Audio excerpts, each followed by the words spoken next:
Hi there guys, I'm Nikhil from GreedyTech, and in this video, I'll be unboxing the Vivo V17 Pro. Now Vivo has launched this phone in India at 30,000 rupees. It's available in two colors, Midnight Ocean Black and the Glacier Ice, and we have the Midnight Black color. Now this is a retail phone, so it can be bought online and offline, and if you buy it in the retail store, you can definitely get a much better price than the MRP, that's 30,000 rupees.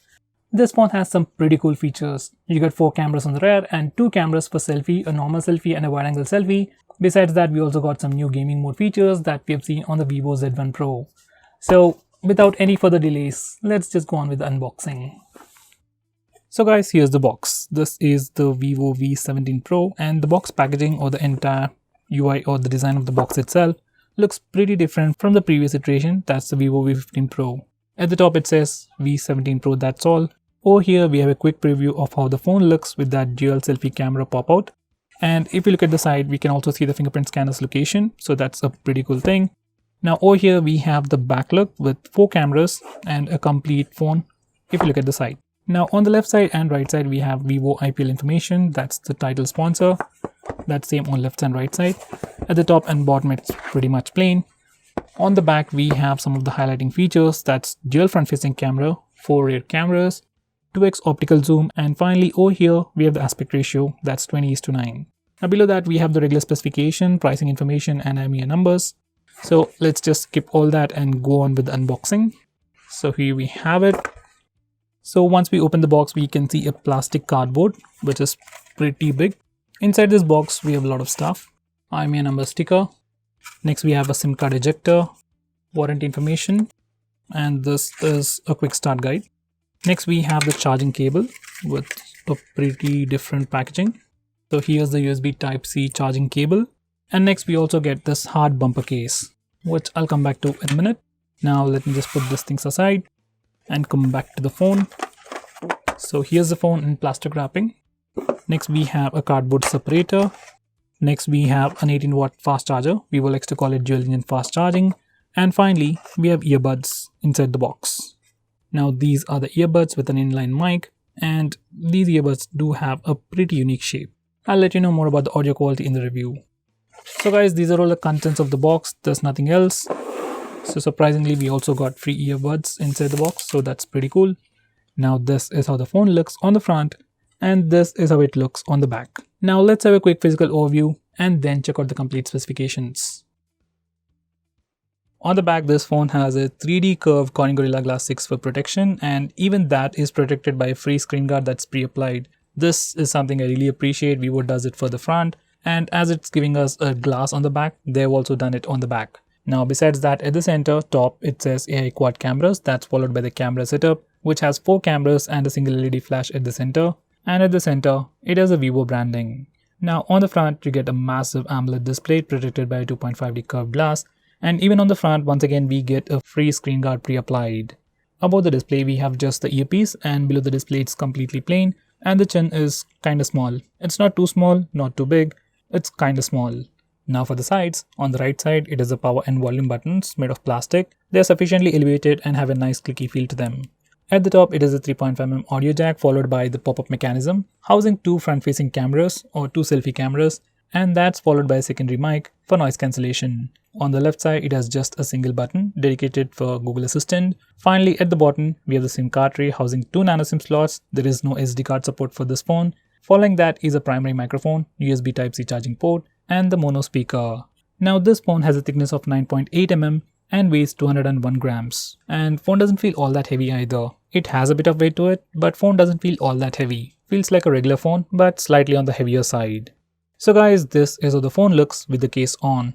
It has a raised lip for the display and even for the camera module, and it has all the required cutouts. A big cutout at the top for that pop-up mechanism. At the bottom, we have this flap to protect the charging port. On the left side and right side, we have cutouts for the buttons, and even with the case on, buttons are pretty comfortable to use and click. Now this is a plastic hard bumper case. It has a bit of texture to it on the back, but that's it. It doesn't offer you any kind of additional protection. In fact, it's actually pretty slippery and adds a bit of weight to the phone. So I'll recommend you not to use this case and get a better one as soon as possible. Now these are the complete specifications of the phone. On the rear, it has a quad camera setup. First, we have an 8MP ultra wide angle camera, which can also take super macro shots with f2.2 aperture. That's followed by a 48 megapixel camera with Sony sensor with f1.8 aperture, followed by a 2 megapixel camera with f2.4 aperture for taking portrait shots. Finally, we have a 13 megapixel camera with f2.5 aperture, which offers us 2x optical zoom. Now on the front, you get a dual camera setup in that pop-up mechanism with a 32 megapixel primary selfie camera with f2.0 aperture and an 8 megapixel ultra wide angle selfie camera with f2.2 aperture. Now for the display, it has a 6.44-inch Super AMOLED Ultra Full View display with Full HD Plus resolution, protected by a 2.5D curved glass. Vivo is using the latest E3 OLED panel, which offers 100% DCI P3 color gamut. It also has low brightness anti-flicker technology to provide additional protection for your eyes in the dark. When it comes to performance, this phone supports a Snapdragon 675 processor with Adreno 612 GPU. It will be running FunTouch OS 9.1 right out of the box based on Android 9.2. Finally, it will be powered by a massive 4100 mAh battery. So guys, those were all the specifications. Now let me turn on the phone and set it up and come back to you in a second. So guys, this is how the phone looks once we set it up. This is your default launcher and these are all the apps that come pre-installed. There is a bit of bloatware, but you can uninstall them. Now let's check out the storage section. Let's go to settings and select RAM and storage.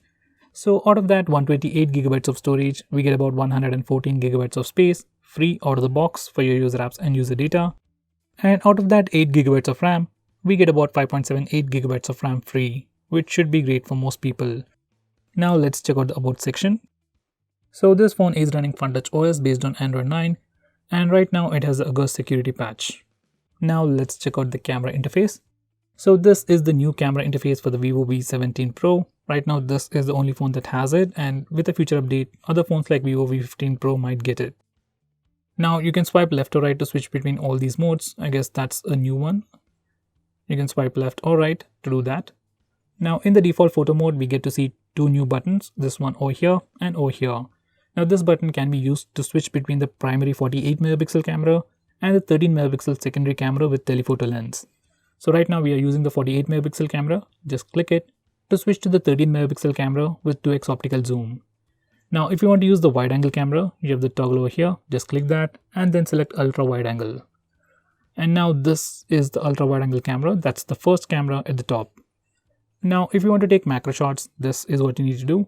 Just click that and select super macro and you will be able to take macro shots. Now over here we also have this option called bokeh mode. Now in this mode you can take portrait shot of objects and in this mode you can also change the amount of background blur effect you want before taking a picture. And even after you take a picture you can change the background blur effect, which is a pretty cool feature. Now if you go to regular portrait mode, this can be used to take portrait shots of humans. So your phone has to detect a face for it to work. Now in the portrait mode we also got some new features. And here we go, this is a quick preview. I'll talk more about them in the tips and tricks and best features video, so do check them out. Next we have a dedicated night mode to take better pictures in low lighting conditions. Now for video recording, we can record video at maximum 4K resolution. That's only using the rear camera. We can't use the front camera to record 4K. We can also change the frame rate, that's pretty good as well. Now for video recording, we can either use the 48 megapixel camera or else we can also use the 13 megapixel camera with 2x optical zoom. And that's how you do it. And we can also record video using the ultra wide angle camera, which is a feature most phones don't give you. Now if you go to mode, we get to see some extra options. First we have 48MP mode. So if you want to take a 48 megapixel picture, you can use this mode. Next we have panorama, live photo, slow motion and so on. New one over here is Jovi search, where you can just search objects with your camera. Just point at a thing and Jovi will try to find it on the net. And these are some results. Now let's check out the front camera. So guys, this is the interface for the front camera. By default, it uses the 32 megapixel primary camera. If you want to use the 8 megapixel ultra wide angle camera, just click this button and switch to ultra wide. Now this is the ultra wide angle mode. Now we also have portrait mode, that's regular, and we also have night mode for selfies. So if you want to take better selfies in low lighting conditions, you should definitely give this a try. Next we have video recording, and as I've said earlier, we can only record video at a maximum of 1080p using the front camera. And we can't even change the frame rate. By default, it records video in 30 fps. Now if you want, you can also use the wide angle camera to record the video, and you can just do this to record video using the wide angle camera. If you like to vlog a lot, you can use this mode. Now if you go to the more section, these are some additional options. The most noticeable one, or the thing that works, would be AR stickers. With that, you can take funny pictures like these. So guys, that was the camera interface. Now these are some sample shots.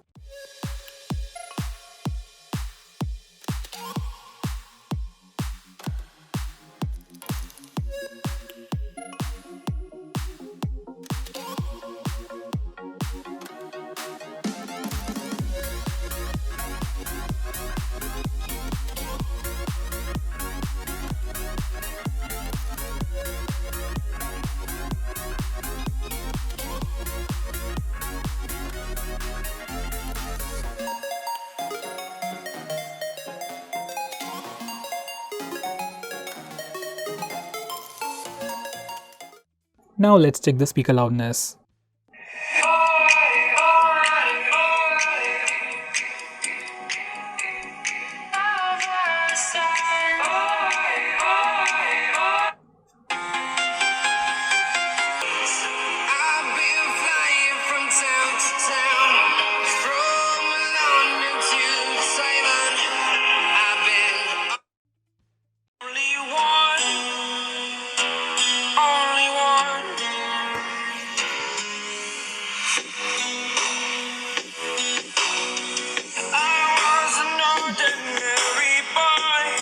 So guys, speaker on this phone is super loud. It's gonna be great for media consumption, ringtones and alarms.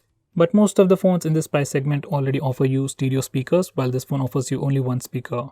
So even though speaker on this phone is pretty good, it's not that impressive. Now let's check out the fingerprint scanner. I've already set it up and here we go. As you can see, fingerprint scanner on this phone is pretty fast, probably as fast as the OnePlus 7 Pro. And there we go once again. So that's the fingerprint scanner. It's definitely usable. Now this phone doesn't have face unlock feature. Instead, it has something called assistant face unlock. Now if fingerprint scanner fails for 3 times, it will then use face unlock feature. So if you want to use this feature, you need to go to settings, then select fingerprint and password, and you can find it at the bottom. Here it is, assistive face unlock. Now let me just set it up. Now it's done. Now let's try it. So face unlock is not working right now. Let's try it with the fingerprint scanner. This is a wrong fingerprint, by the way. I'm going to try it for 3 times. And now face unlock works. So guys, that was face unlock. It is super fast, but pop-up mechanism on this phone is kind of slow. That's probably one of the reasons why they removed regular face unlock feature. Now let me show you some of the cool features on this phone. First, we have fingerprint animation. So if you want to change the fingerprint unlock animation, you can do it from fingerprint settings. You can find it over here, animation style. And these are all the animations that we have. Just select the one that you like. And from the next time you try to use the fingerprint scanner, you get to see a new animation. Next, we also have camera pop-up sounds. If you want to change that sound, you can go to settings, then select sound. Over here, we have camera pop-up sound. Now these are the different tunes.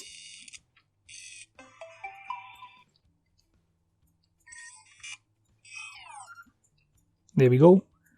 Now this phone also has a dark mode. So if you just enable it, your phone will look much more cooler. So this is the dark mode. Most of the UI elements change to black.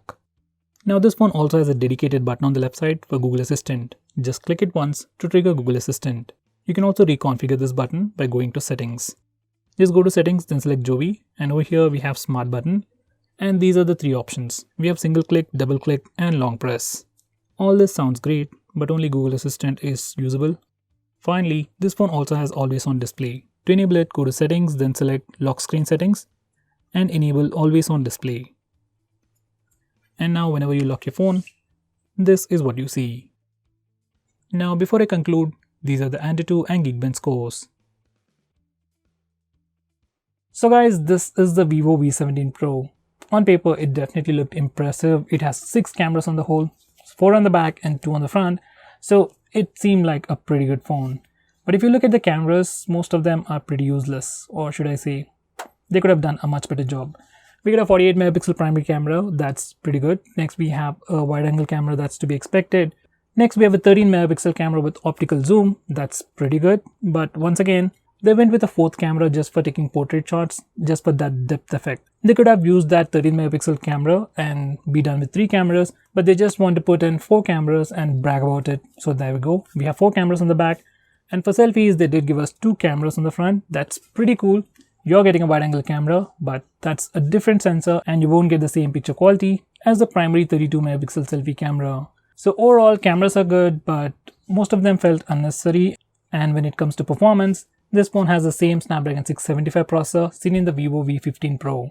So even though it says it's an upgrade for V15 Pro, there isn't a lot of sensible upgrade in it. Besides all of that, this time phone is pretty heavy. It weighs about 200 grams. It's not like it has a 5000 or a 6000 mAh battery. It still weighs 200 grams. And the free case that we get inside the box is pretty much useless. It is slippery, doesn't offer a lot of protection.